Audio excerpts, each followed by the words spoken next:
Eh bien, bonjour à tout le monde, bienvenue.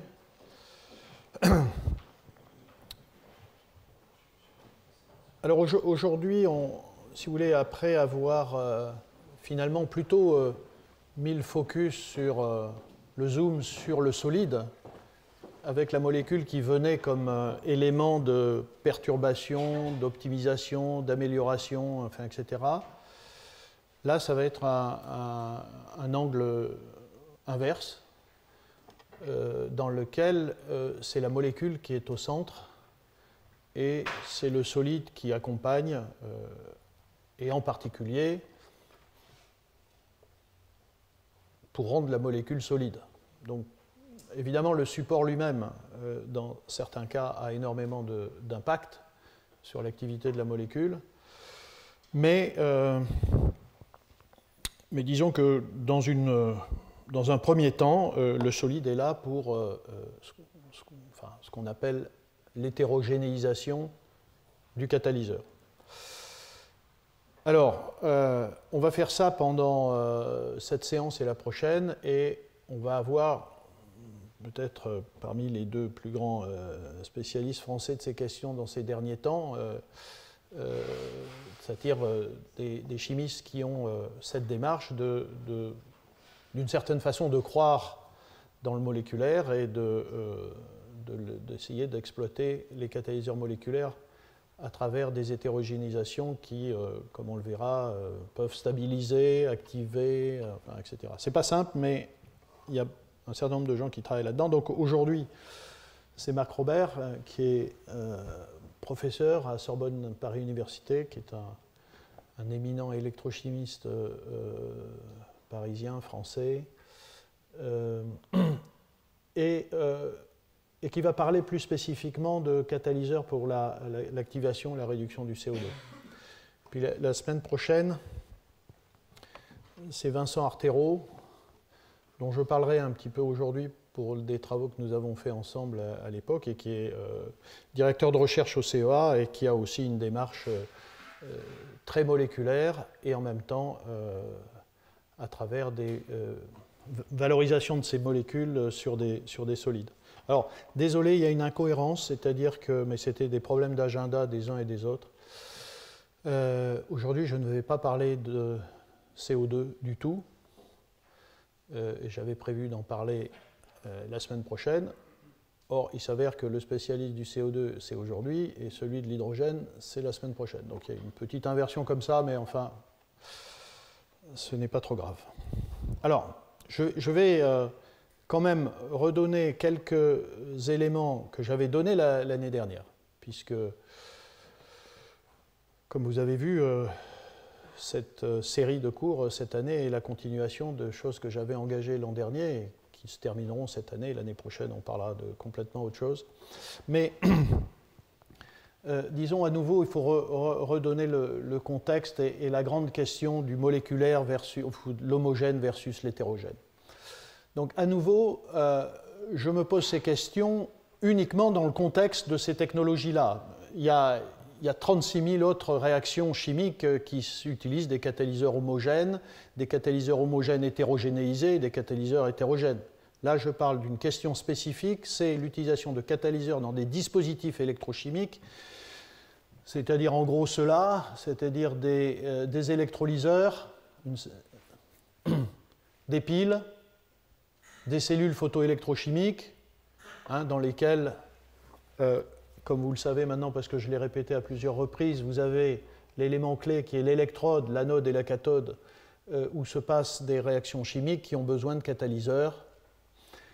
Et donc pour faire des réactions de type oxydation de l'hydrogène ou réduction de l'oxygène, oxydation de l'eau et réduction des protons et du CO2, assisté par la lumière ou pas, et donc la question se pose de savoir où est-ce qu'on met les catalyseurs.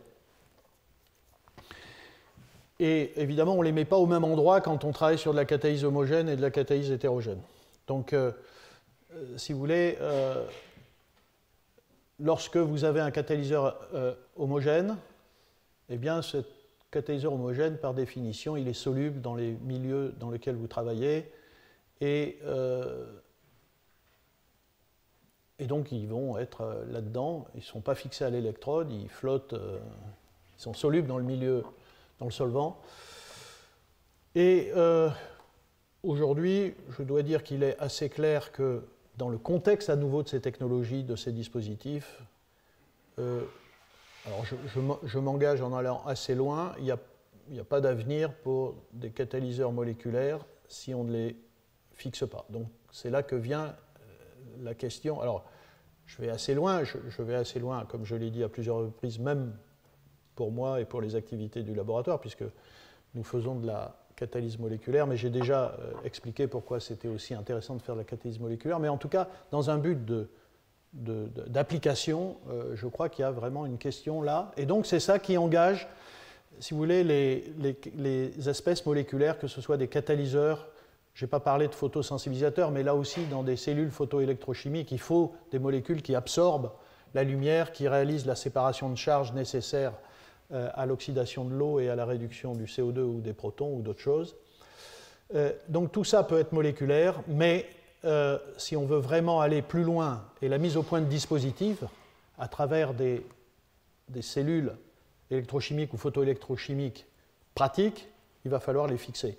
Et par exemple, Vincent Artero, la semaine prochaine, va, je crois, aller assez loin dans la discussion de ce type de dispositif ici, donc des cellules photoélectrochimiques de type moléculaire, mais où tout est fixé sur les surfaces, et en particulier pour faire ce qu'on appelle du water splitting, de la décomposition de l'eau en oxygène et en hydrogène, ainsi stockant l'énergie solaire qui frappe ces cellules en carburant, et ici c'est de l'hydrogène. Donc voilà la question. Et quand je parle de catalyseurs moléculaires dans ce domaine-là, à nouveau, ce sont des dias que j'ai montrés lors de mon premier cours, mais voilà de quelles molécules on parle. Ce ne sont pas des molécules d'une très grande complexité, ce sont des molécules relativement simples. Évidemment, c'est une nécessité de faire des molécules, disons, à faible valeur ajoutée, parce qu'il y a évidemment une question de coût et d'économie de ces dispositifs de demain.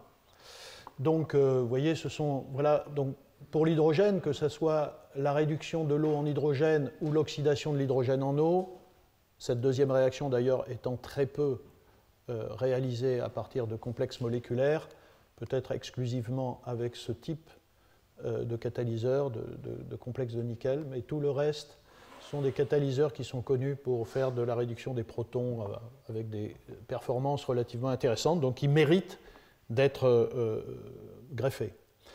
Du côté de l'oxydation de l'eau, là aussi, on parle de systèmes simples.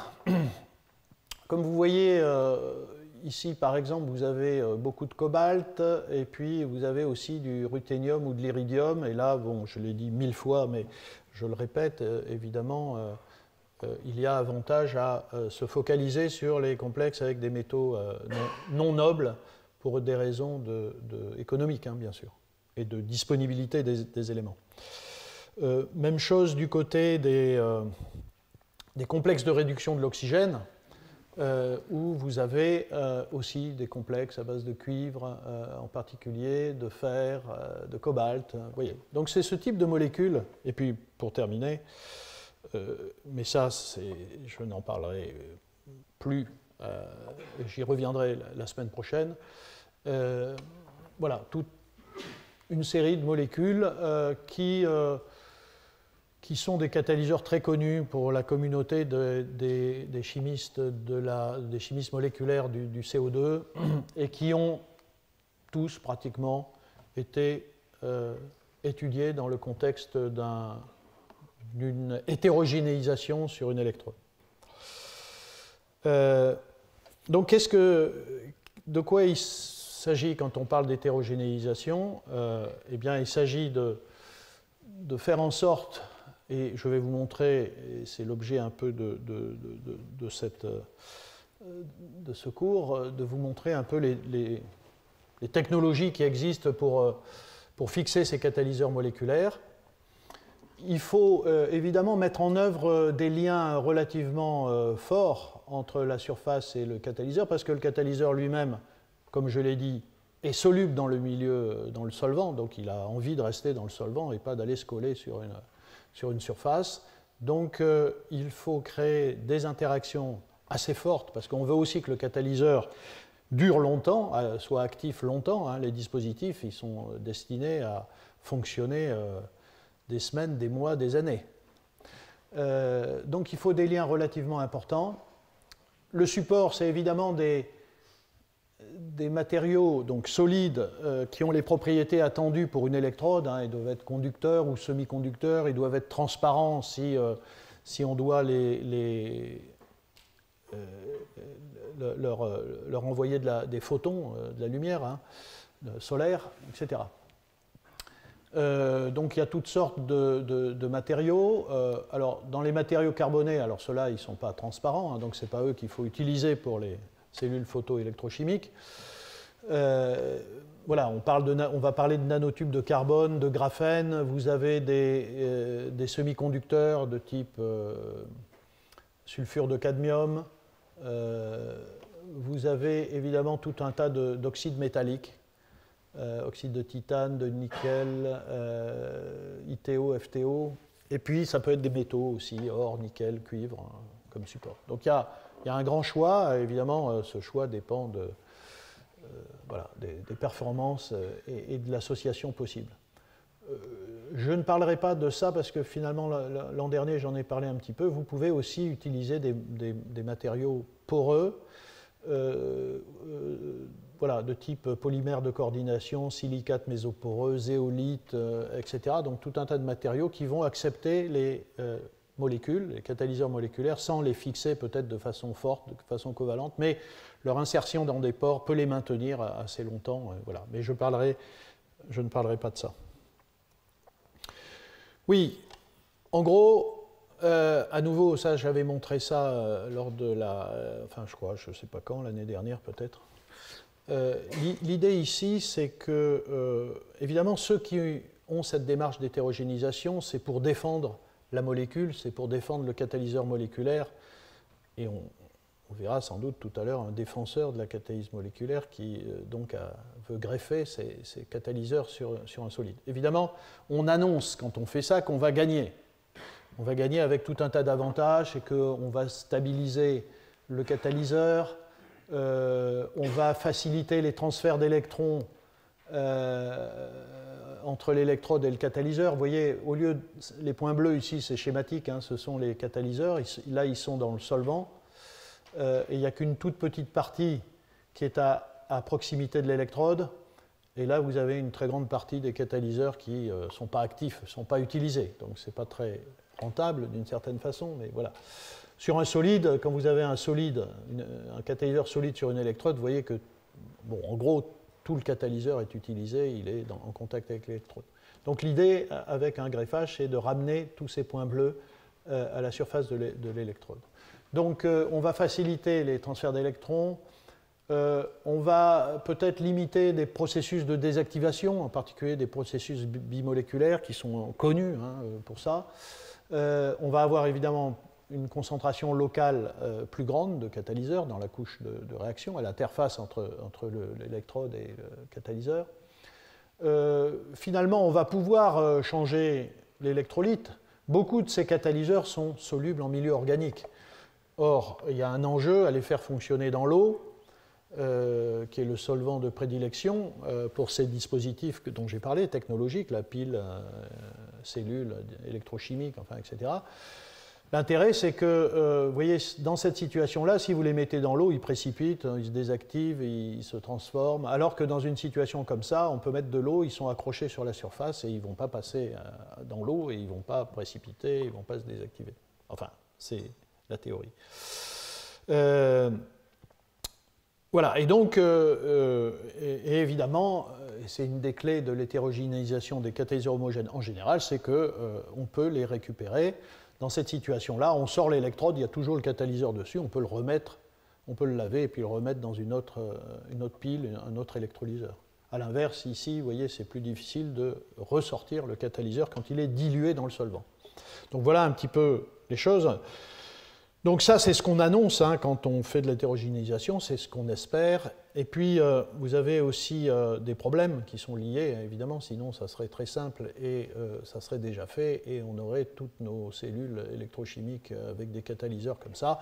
Il y a des problèmes en particulier, vous voyez que pour créer ce lien avec l'électrode, ici, vous êtes, et notamment s'il est covalent, vous êtes obligé de transformer votre catalyseur primaire parce qu'il faut que vous introduisiez des fonctionnalités ici sur le ligand qui permettent, ou sur le métal, enfin c'est sur le ligand surtout, pour accrocher de façon covalente. Voilà, donc à partir du moment où vous avez des catalyseurs secondaires qui viennent d'une fonctionnalisation du catalyseur primaire, vous introduisez des modifications stériques, électroniques, etc., qui peuvent modifier les performances de votre catalyseur. Et puis ça veut dire plus de synthèse, donc économiquement c'est plus cher. Voilà. Pour les chimistes moléculaires, il y a quelque chose qui est parfois difficile, c'est que autant caractériser un complexe en solution, on sait faire, autant c'est plus difficile de bien savoir ce qu'il y a sur la surface. Est-ce que le catalyseur est le même? Est-ce qu'il n'a pas été un peu transformé? Et malgré le fait, et je l'ai dit à plusieurs reprises, malgré le fait que les technologies, enfin les techniques d'analyse des solides sont devenues hyper performantes, vraiment d'une grande puissance, y compris à l'échelle atomique, malgré tout, là, il y a un déficit d'information assez souvent. Un gros problème, c'est évidemment la quantité de catalyseurs que vous pouvez fixer à la surface du solide, de l'électrode. Et ça c'est souvent une limitation, c'est-à-dire que, évidemment, vous comprenez bien que plus vous avez de catalyseurs à la surface et plus l'électrode va être active. Donc il y a un problème de densité de catalyseurs par unité de surface. Et souvent, alors peut-être qu'on verra des cas où on s'échappe de cette contrainte, mais souvent on est limité, c'est-à-dire que la densité est assez faible. Vous voyez, on parle dans la littérature de 10-12 à 10-8 mol par centimètre carré. Et puis les études mécanistiques eh bien, sont un peu plus difficiles dans cette configuration-là que dans celle-là. Et pourtant, étudier des mécanismes, c'est absolument central pour comprendre comment le catalyseur fonctionne, information qui permettra ensuite d'améliorer le catalyseur. Voilà. Alors, là, je vais, si vous voulez, sans rentrer dans le détail des résultats, mais vous montrer quelles sont les techniques de fixation de ces catalyseurs. Alors, en particulier pour les électrodes à base d'oxyde métallique, assez classiques comme ITO, FTO, enfin, etc., eh bien, vous avez une fonctionnalisation par ce type de molécules. Donc, des carboxylates ou des phosphonates ou des acétylacétonates. Voilà. Toutes ces fonctions-là ont une bonne affinité pour la surface d'un oxyde. Alors, vous voyez, ici, par exemple, c'est un catalyseur d'oxydation de l'eau, vous voyez, qui a pu être accroché simplement en introduisant sur ce ligand-là, c'est un ligand bipyridine, des phosphonates qui se fixent donc sur l'électrode. Donc, vous voyez, c'est un catalyseur qui n'est pas très complexe, c'est un catalyseur donc, qui a été développé par plusieurs laboratoires. Ici, c'est un travail de Thomas Meyer, qui est un spécialiste de l'oxydation de l'eau, utilisant des catalyseurs à base de ruthénium. Vous voyez, vous pouvez co-greffer différentes choses. Ici, vous avez greffé des éléments ici qui stabilisent le catalyseur. Vous voyez, quand il fonctionne ici, il est stable. Si vous n'avez pas cette modification de surface, vous avez une activité qui décroît. Donc voilà le type de choses et je vais vous en montrer d'autres. Vous pouvez y compris fixer des choses plus complexes. Vous voyez ici un catalyseur, un photocatalyseur où on associe un photosensibilisateur avec la partie catalytique. Alors vous voyez, ça a l'air de rien, mais tout ça, ce sont des ligands organiques qui deviennent un petit peu complexes, donc ça implique de la synthèse, ça implique du travail de synthèse. Et là, ici, vous reconnaissez donc les phosphonates qui permettent de fixer ça sur une couche d'oxyde de titane qui facilite la séparation de charge et donc la catalyse. Vous voyez, tout ça, ce sont des résultats très récents, hein, PNAS 2013. Il y a cette excellente revue de Meyer qui parle de ces choses-là. Vous avez aussi des carboxylates. Vous voyez ici, on peut situer à peu près à ces années-là, vous voyez, donc il n'y a pas très longtemps, d'une certaine façon, la première photocathode moléculaire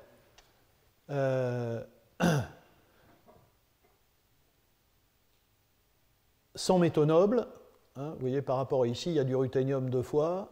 Ici, il y a un colorant organique qui sert à capter l'énergie solaire, à séparer les électrons qui vont ici sur le catalyseur, qui peut réduire les protons en hydrogène, tandis que les trous sont comblés ici par des électrons qui viennent de cette électrode d'oxyde de nickel. Donc c'est un schéma de voilà, c'est un schéma dit en Z d'une certaine façon, enfin de type photosynthèse, et tout est combiné ici, capture de l'énergie solaire et catalyseur. Et vous voyez que quelque chose comme ça implique une fixation du catalyseur sur la partie moléculaire ici du photosensibilisateur, et lui-même, le photosensibilisateur, vous voyez, est fonctionnalisé avec des carboxylates pour le fixer sur un oxyde. Donc tout ça, c'est pas très compliqué, mais enfin sur le plan conceptuel, mais c'est, disons, ça demande de la synthèse. Et là, je vous ai parlé d'une photocathode, et aujourd'hui, on en est, alors pas avec des grandes performances, mais on en est, et ça, je crois que Vincent Artero en parlera pour l'hydrogène, on en est à des dispositifs entiers qui sont moléculaires, c'est-à-dire aussi bien avec de l'anode et des photoanodes et des photocathodes. Hein. Ici, vous voyez, c'est des travaux des années 2014-2015. Donc, je ne sais pas si on voit bien, mais en gros, vous avez ici une photocathode. Alors, là, c'est plus simple, c'est-à-dire contrairement à ici où le catalyseur et le photosensibilisateur sont ensemble, ici, je vous montre qu'on peut coller plusieurs choses à la surface, greffer plusieurs molécules à la surface d'une cathode. Ici, à base aussi d'oxyde de nickel, vous voyez, il y a un photosensibilisateur à base de ruthénium. Ce n'est pas un catalyseur, ça, ce sont des phosphonates. Vous voyez, ici, ce sont des phosphonates qui ont été utilisés. Et ici, vous avez un catalyseur à base de cobalt, et ce sont des carboxylates. Donc, vous pouvez aussi mélanger les fonctions. Et de l'autre côté,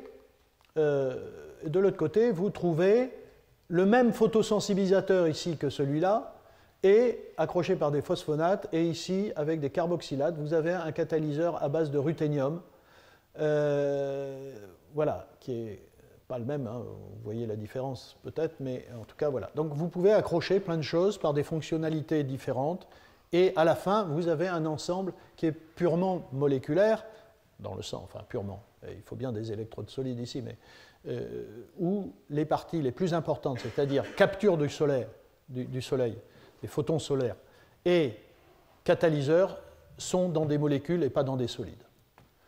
Et ça, vous voyez, c'est des choses qui peuvent paraître assez triviales en se disant on aurait pu faire ça depuis longtemps, mais voilà, c'est très récent, parce que c'est pas si facile que ça.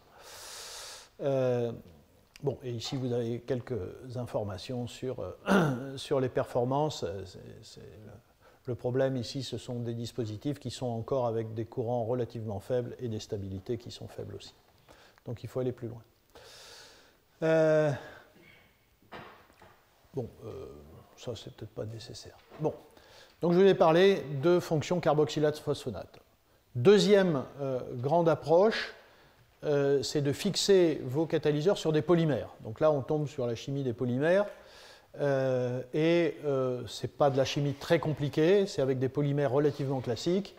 Et ici, par exemple, c'est toujours Meyer, avec toujours ces catalyseurs à base de ruthénium pour faire de l'oxydation de l'eau. Donc là, on parle d'anode ou de photoanode dans des électrolyseurs ou des photoélectrolyseurs. Et vous voyez ici comment il procède. Il introduit des fonctions, des alcènes, des vinyles, sur le fameux ligand bipyridine qui est celui que, en tout cas, Meyer fonctionnalise le plus souvent. Et ça, c'est la partie photosensibilisatrice. Alors, vous voyez, c'est une chimie là un peu plus compliquée parce qu'il faut des fonctions pour polymériser. Et puis, il a aussi ici des phosphonates qui contribuent à la fixation sur la surface. Donc, vous faites la polymérisation de ces fonctions. En même temps, ici, vous avez le catalyseur avec les mêmes fonctions vinyles. Vous polymérisez tout ça ensemble et vous avez, vous voyez ici, un polymère qui s'accroche sur la surface, polymère qui contient des fonctions photosensibilisatrices et des fonctions catalytiques. C'est assez intéressant de procéder ainsi. Voilà, ça c'est un autre travail, sans doute un des pionniers dans cette affaire-là, c'est Anthony Liobet en Espagne. Ici, vous voyez, ce sont des pyroles, donc vous pouvez faire des polypyroles. Ça polymérise très bien sous l'effet de courant électrique. Donc voilà, donc il y a une approche à partir des polymères.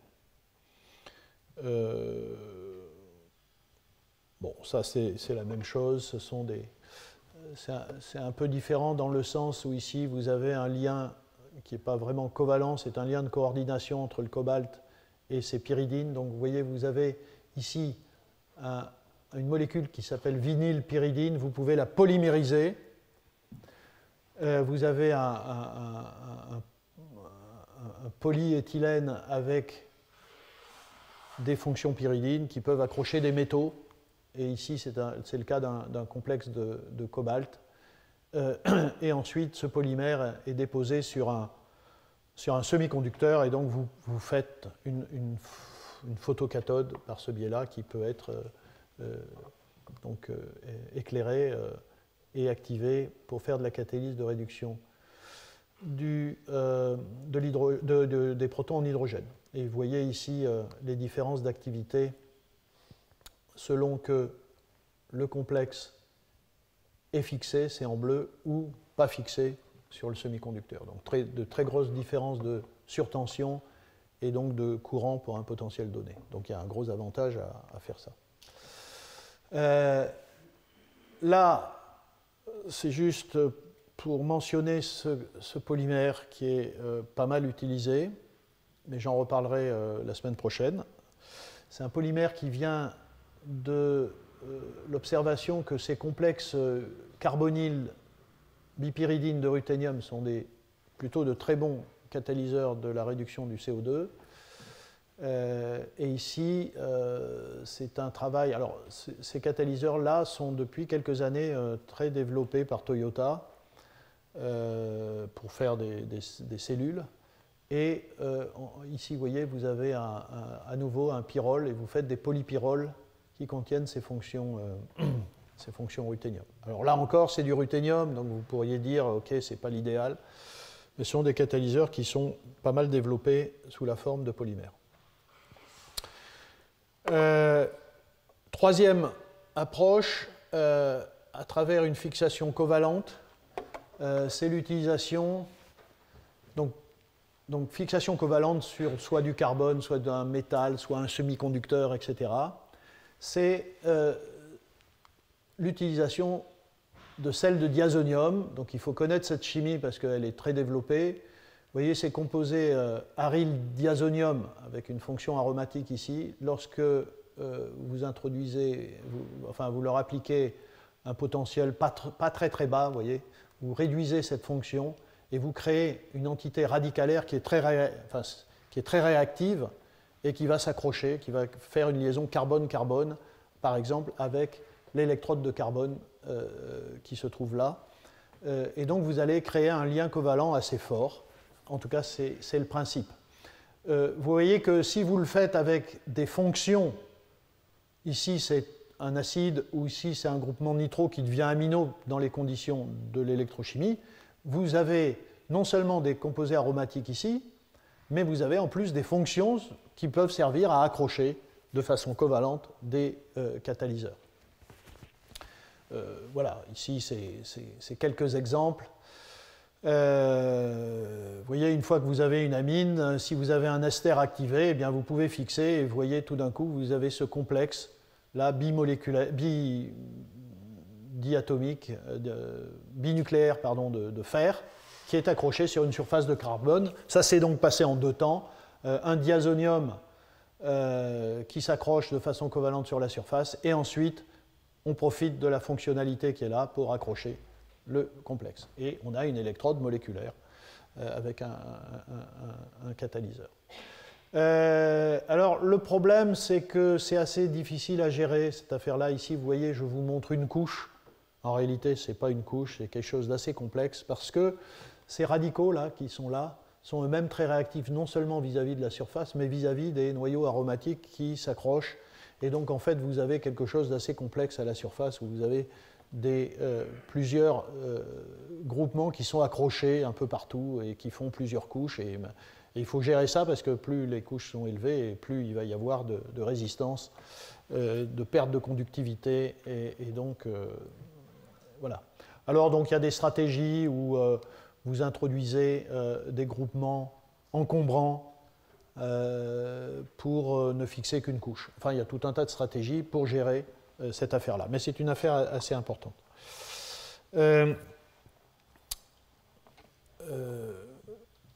Oui, alors là encore, ben voilà quelques exemples. Hein. Je reviens toujours, vous voyez, c'est des choses aussi récentes. Le complexe de ruthénium, vous faites des sels de diazonium. Donc ça, vous reconnaissez ce type de complexe de ruthénium pour l'oxydation de l'eau, pour la catalyse d'oxydation de l'eau.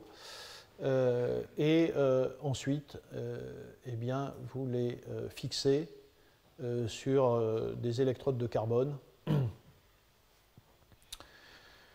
Alors, malheureusement, dans ce cas-là, le catalyseur, donc c'est pour faire de l'oxydation de l'eau hein, en oxygène. Ce catalyseur, il est plutôt instable. Vous voyez, son efficacité, TOF, c'est Turnover Frequency, sa vitesse de réaction, c'est 0,27 cycles par seconde, c'est pas terrible.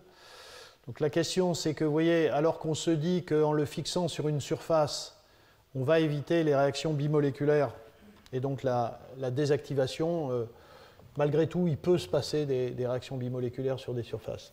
Le catalyseur homogène lui-même, en solution, hein, c'est-à-dire non fixé, il est beaucoup plus actif. Vous voyez, 1000 par seconde. Et il est très stable. Donc ici, c'est un cas où, vous voyez, on a beaucoup perdu dans l'hétérogénéisation. Quand on est dans cette situation-là, évidemment, c'est pas très bon. Voilà. Une des choses, évidemment, importantes, j'aurai l'occasion de le redire, mais autant le dire à ce propos, puisque cette question a été soulevée ici, c'est que lorsque vous avez une activité sur un complexe hétérogénéisé, la question qui se pose, c'est est-ce que c'est vraiment lui qui fait le boulot ou bien c'est une entité qui en dérive. Et ici, tout démontrait que dans les conditions dans lesquelles le système fonctionnait, vous aviez des particules d'oxyde de ruthénium qui se formaient à cause des potentiels élevés qu'on appliquait. Et ces oxydes de ruthénium sont très connus pour la catalyse d'oxydation de l'eau. Vous voyez, c'est stable, c'est rapide, etc. Donc, ici, voilà, c'est un exemple que je montre parce que c'est un système qui a été pas mal étudié, mais qui n'est pas une vraie réussite. Quatrième stratégie, c'est ce qu'on appelle la chimie clique. C'est une grande, enfin, les chimistes connaissent ça maintenant parfaitement bien. C'est une stratégie puissante hein, pour accrocher deux choses ensemble. En gros, ces deux choses-là, ensemble, elles doivent avoir une ces azotures, vous voyez, N3, et l'autre, une triple liaison. Et ça, en présence de catalyseurs, en général à base de cuivre, eh bien, vous formez ce triazole ici, et donc vous avez fixé cette partie-là à l'autre à travers ce lien. Et donc, vous voyez, cette structure-là, vous allez la retrouver dans tout un tas de molécules aujourd'hui de la chimie. C'est une façon très simple d'accrocher deux choses ensemble.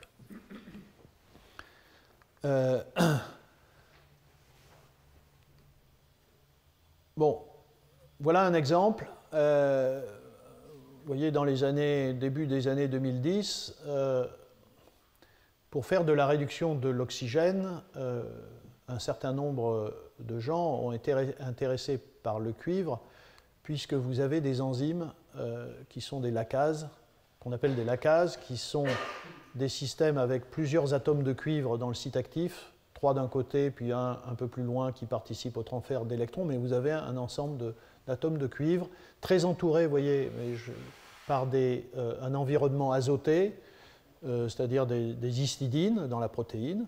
Et donc, il y a eu tout un tas de travaux sur des complexes de cuivre avec un environnement azoté, comme ici, vous voyez, des complexes avec des phénanthrolines. Et là aussi, vous reconnaissez ce motif. Hein, donc, il y a eu de la chimie clique qui a été utilisée pour fixer ce catalyseur à du carbone. Et ce sont des catalyseurs pour la réduction de l'oxygène en eau. Alors, c'est une réaction à 4 électrons, c'est-à-dire qu'ici, dans ce travail-là, on montre qu'on ne fait pas juste 2 électrons. On observe que c'est une réaction d'ordre 2 par rapport au cuivre, et tout ça indique, et vous voyez que pour faire de l'eau à partir de l'oxygène, il faut à un moment donné que vous cassiez la liaison oxygène-oxygène. Donc ça veut dire qu'en gros, les 2 atomes d'oxygène doivent être activés, et ça c'est possible que si les 2 atomes de cuivre travaillent ensemble. Or, à nouveau, on était parti de l'idée que de fixer un catalyseur moléculaire conduisait à une séparation des entités moléculaires, d'où l'avantage sur la désactivation bimoléculaire, mais en même temps, on voit, et j'y reviendrai à plusieurs reprises, on voit que certaines réactions ont besoin, au contraire, que les atomes métalliques soient proches les uns des autres. Et donc, en réalité, cette idée qu'il n'y a pas de réaction bimoléculaire parce que les catalyseurs moléculaires seraient fixés à la surface, ça, c'est une idée qui est plutôt fausse. Il peut y avoir des réactions en surface entre 2 molécules adjacentes. Voilà. 5e stratégie, je pense qu'on va avoir des exemples avec la présentation de Marc Robert, ce sont les nanotubes de carbone. C'est une chimie très riche, vous connaissez ces matériaux, on en parle souvent, ils sont déjà utilisés dans l'industrie, et ici, ils sont utilisés aussi assez fréquemment pour la fixation de complexes moléculaires. Grande conductivité électrique, grande surface spécifique, donc ça c'est important parce que vous vous souvenez la problématique qui consistait à dire plus j'ai de catalyseurs en surface et mieux ça sera. Donc ce sont des matériaux qui sont nanostructurés et qui permettent d'avoir une densité de catalyseurs à la surface, donc une quantité de catalyseurs par unité de surface la plus grande possible. C'est ce qui est un élément attractif dans ce type de matériaux. Bonne propriété mécanique, et puis ce sont des matériaux qui en réalité ont tout un tas de défauts qui existent naturellement, je dirais, ou qu'on peut créer par de la chimie, et ces défauts sont des sites potentiels d'accrochage de molécules, de fonctionnalisation. Donc vous avez, vous voyez, en bout de par exemple, de nanotubes, des fonctions acides, des carboxylates qui permettent d'accrocher des choses. Vous avez des cycles, ici vous voyez des hexagones, mais vous avez des cycles plus tendus ou moins tendus qui sont plus réactifs. Voilà. Et donc, on peut exploiter toutes ces possibilités-là pour fixer des molécules. Alors, par exemple, le fait qu'on ait ici tout un tas de noyaux aromatiques permet de fixer des molécules, par exemple, en les ayant fonctionnalisées avec des noyaux pyrènes, parce qu'on fait de l'interaction hydrophobe, des interactions pi entre le matériau et la fonction ici. Alors, il n'y a pas de lien covalent, mais ce sont des liens qui sont vraiment très très forts. Vous pouvez ici, voyez, profiter des carboxylates pour ajouter des fonctions. Enfin, vous pouvez faire une liaison amide en faisant réagir une molécule qui contient une amine, et vous avez donc fixé sur le nanotube tous les groupements R. Là. Voilà, vous pouvez aussi faire de la chimie avec des espèces réactives, des nitrènes, des radicaux, des carbènes, et accrocher sur le carbone. Évidemment, par exemple, les sels de diazonium, à nouveau, vous voyez, réduction à un électron, vous créez un radical aryl qui est très réactif sur les nanotubes de carbone. Vous pouvez faire aussi de la chimie clique. Voilà, ici il y a des porphyrines qui ont été accrochées. Vous reconnaissez à nouveau le motif ici qui dérive de la chimie clique. Voilà, donc vous pouvez utiliser toutes les méthodes possibles. Donc, si vous voulez, celle-là, j'en ai déjà parlé, c'est juste une application dans le cadre des nanotubes. Celle-là est assez spécifique des nanotubes, c'est-à-dire cette interaction pi entre un pyrène et le nanotube. Voilà. Alors, pour terminer, je voudrais parler donc de ce travail-là. Il y a longtemps, j'ai eu l'occasion d'en parler dans cette enceinte, mais les choses ont évolué, et je voudrais raconter l'histoire de ce catalyseur moléculaire qui est, à mon avis, peut-être le enfin en tout cas pour la réduction des protons en hydrogène, le plus bel exemple de démarche bio-inspirée, et ensuite qui a conduit à un matériau solide, à nouveau par greffage du catalyseur sur la surface, qui à mon avis constitue un des systèmes les plus les plus performants, qui se rapprochent le plus possible des meilleurs catalyseurs métalliques comme le platine. Et je voudrais finir en vous racontant cette histoire très, très rapidement. Et cette histoire, en gros,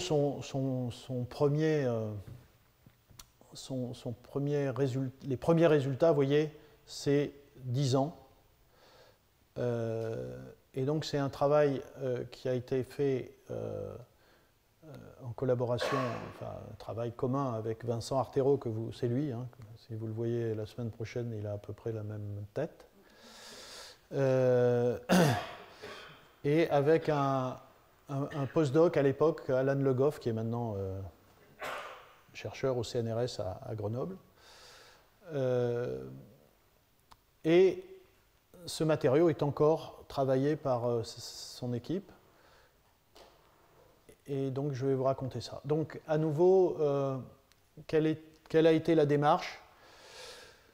Lorsque vous vous intéressez, je l'ai déjà dit, donc je le répète, à la transformation des protons en hydrogène ou l'oxydation de l'hydrogène en eau, si vous vous posez la question, est-ce que la nature fait ça ? La réponse est oui. Et si vous vous posez la question, qui fait ça ?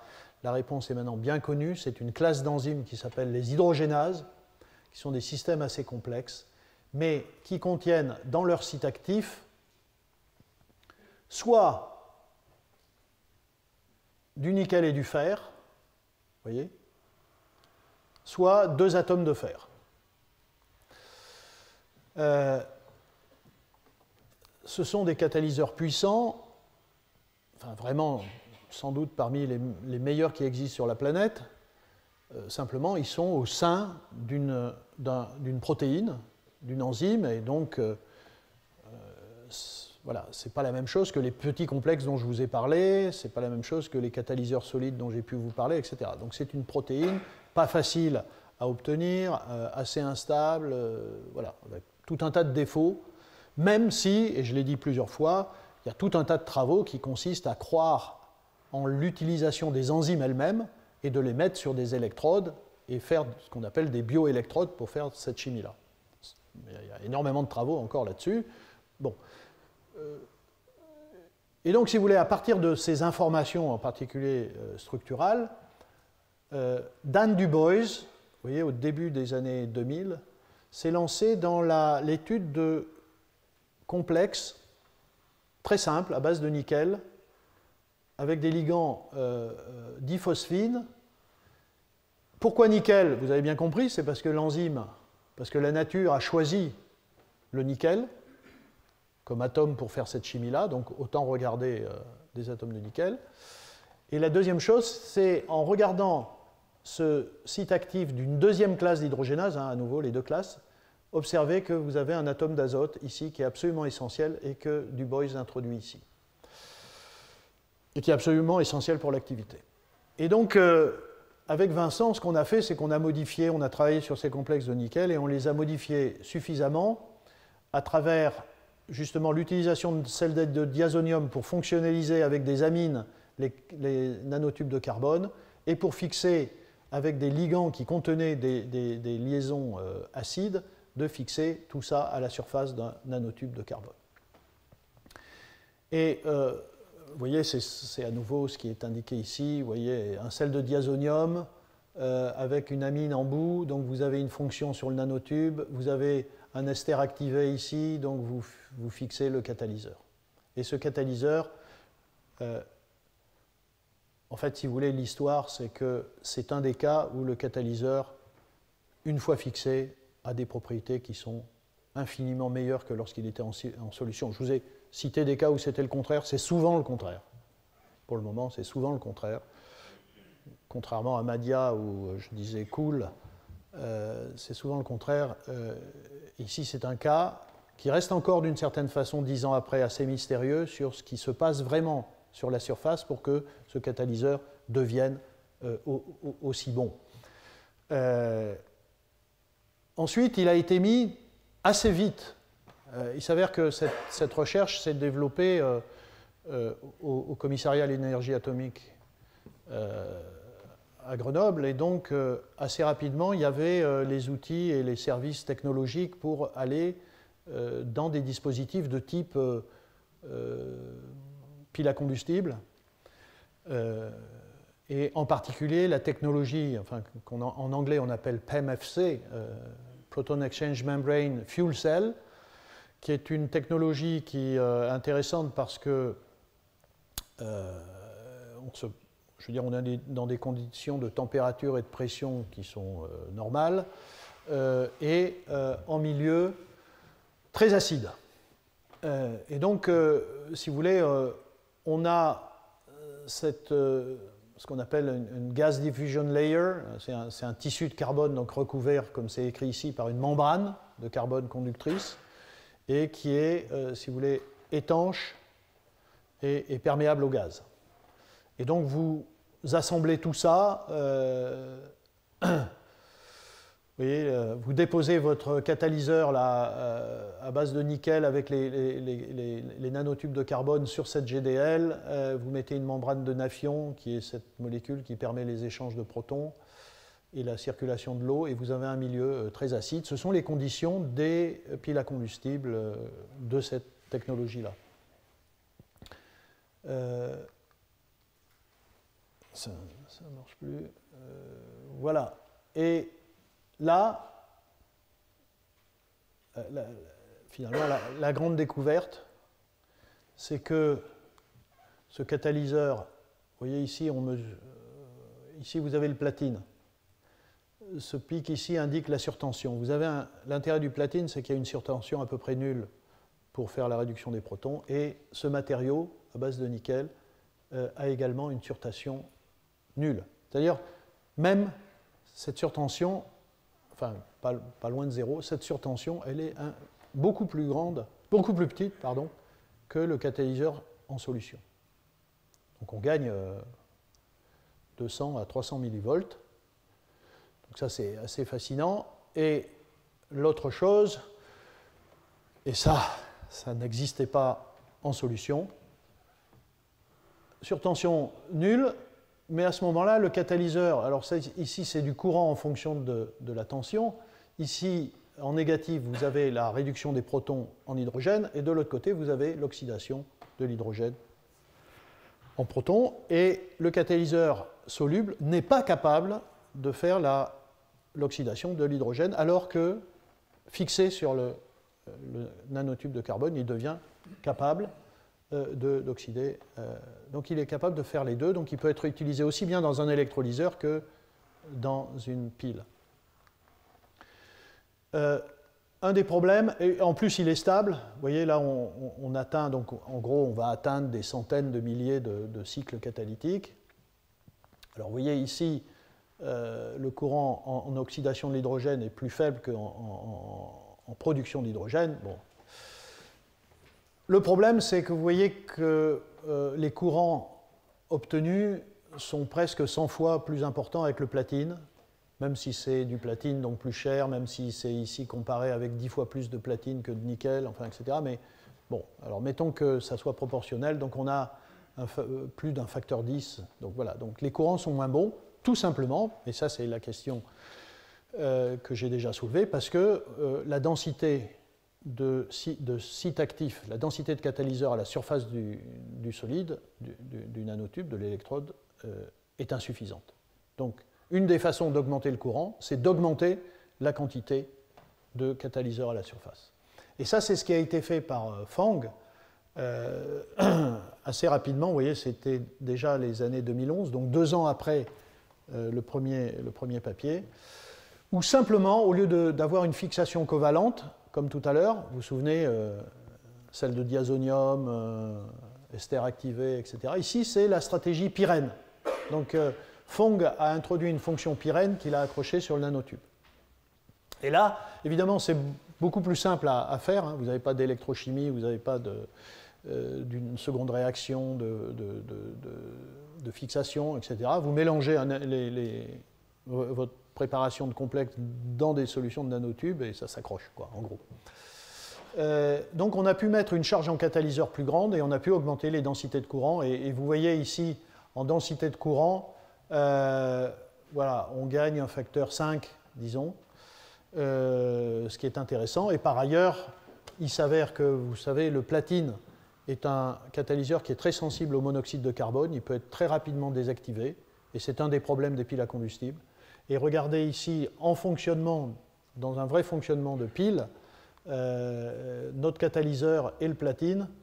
Le platine, alors en présence d'une certaine quantité de CO, je ne me souviens plus, enfin, quelques ppm de CO. Et là, le catalyseur est résistant au monoxyde de carbone et le catalyseur à platine ne l'est pas. Voilà. Donc tout ça, c'est les deux articles, je veux dire, pionniers, où c'est un cas où, en partant d'un complexe moléculaire qui a un intérêt, qui est actif, etc., on le fixe sur des nanotubes de carbone et on a un objet différent, on a un objet nouveau. Et ça, évidemment, c'est assez passionnant, en particulier si on arrive à comprendre comment ça... qu'est-ce qui a fait que cet objet est plus actif. Évidemment, vous voyez, l'environnement dans lequel il se trouve est très différent de l'environnement où il est quand il est juste en solution. Il est fixé à un nanotube de carbone qui facilite les transferts d'électrons, il est dans un milieu acide sulfurique, il est pris en sandwich entre du nafion et cette fameuse GDL. Donc voilà, tout ça peut contribuer. En 2015, donc là je contribuais encore au travail, et ensuite Vincent a continué tout seul. En 2015, notamment avec un autre groupe de Saclay du CEA, qui travaillait sur la partie oxydation, notamment avec des oxydes de cobalt. J'ai déjà eu plein de fois l'occasion de vous dire que les oxydes de cobalt sont des catalyseurs pour l'oxydation de l'eau qui sont très utilisés. Des oxydes de cobalt, d'un côté, vous voyez ici, à la cathode et notre catalyseur à base de nickel et de nanotubes à l'anode, on a une pile à combustible. Et en 2015, on rapporte finalement ce qui est la première pile à combustible sans aucun métaux nobles et avec une anode qui est moléculaire, qu'on utilise là pour le coup pour l'oxydation de l'hydrogène. Voilà. Alors, évidemment, les performances ne sont pas encore très bonnes. Et on voit bien que si vous associez du platine à l'anode à la place de notre nickel carbone nanotube et du cobalt, vous avez une très bonne puissance en microwatts par centimètre carré. Évidemment, quand vous remplacez, pas évidemment, mais vous remplacez le platine par le nickel, vous avez quelque chose de 100 fois moins intéressant, puissance 100 fois moindre, et on voit bien, que le problème, c'est bien ici avec le complexe de nickel. Donc, c'est une première approche, mais c'est 2015, mais ce n'est pas encore extraordinaire. Puis après, il y a eu tout un tas de développements. Et vous voyez ici, je vous parle d'un article de 2017, donc c'est très récent, où vous avez, alors à travers l'élaboration à nouveau du même type de matériaux, mais de façon un petit peu différente, puisque vous voyez ici, le choix, ça a été de greffer sur le nanotube des carboxylates, d'introduire pour le complexe de nickel des fonctions un peu complexes avec des parties ici chargées positivement qui interagissent de façon électrostatique, moins un plus, avec la surface. Même si ce n'est pas covalent, c'est relativement stable. Et vous avez donc une anode pour faire l'oxydation de l'hydrogène. Et ici, dans ce travail-là, ils ont associé cette anode avec une biocathode.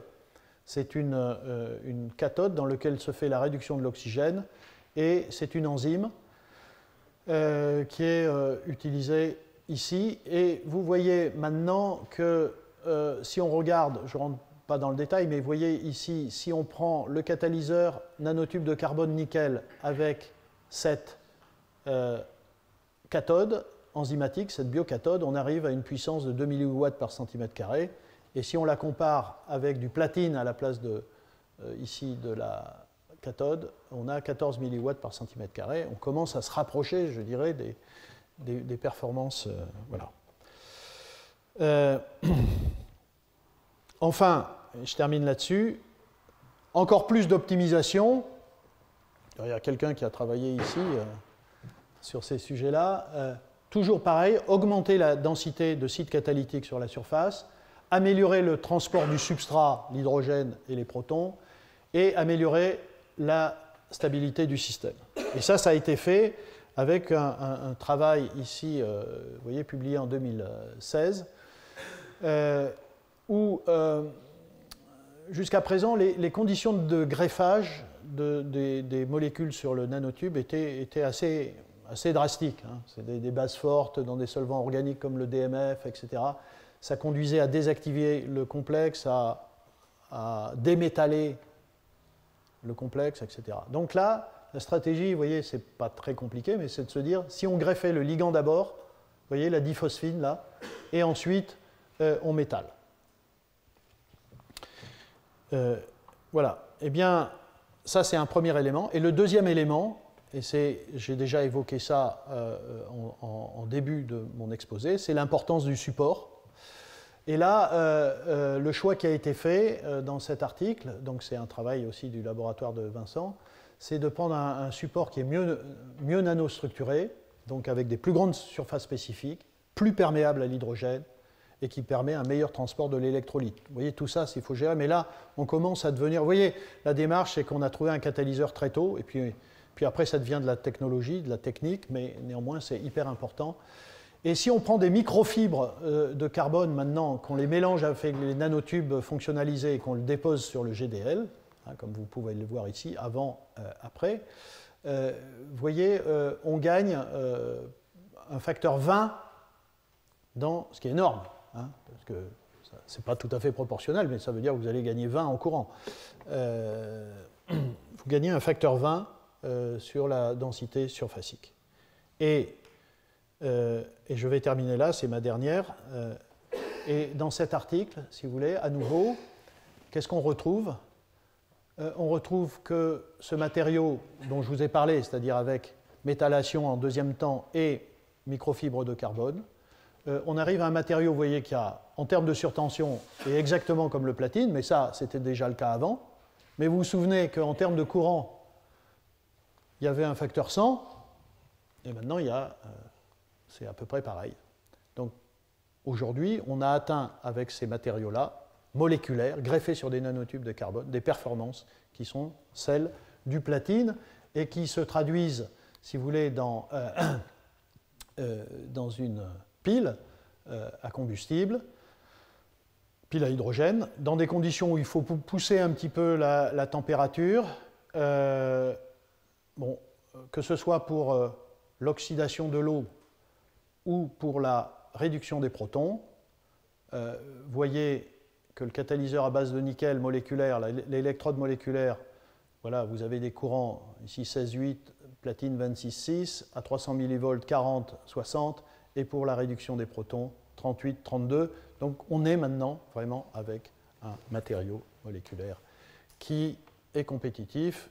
C'est l'affaire de Vincent maintenant de voir si, et du CEA, puisque tout ça ce sont des brevets CEA, peuvent aller plus loin à travers vraiment le développement industriel de ces matériaux. Mais voilà, après avoir donc montré un ensemble de stratégies pour fixer des molécules sur des surfaces, je voulais vous parler de cette histoire, puisque c'est effectivement une histoire qui illustre bien qu'on peut, en effet, contrairement par ailleurs à d'autres qui peuvent penser qu'il n'y a que la catalyse hétérogène qui est puissante, on peut en effet produire des catalyseurs moléculaires, si on les hétérogénéise correctement, qui peuvent rivaliser avec les tout meilleurs catalyseurs métalliques.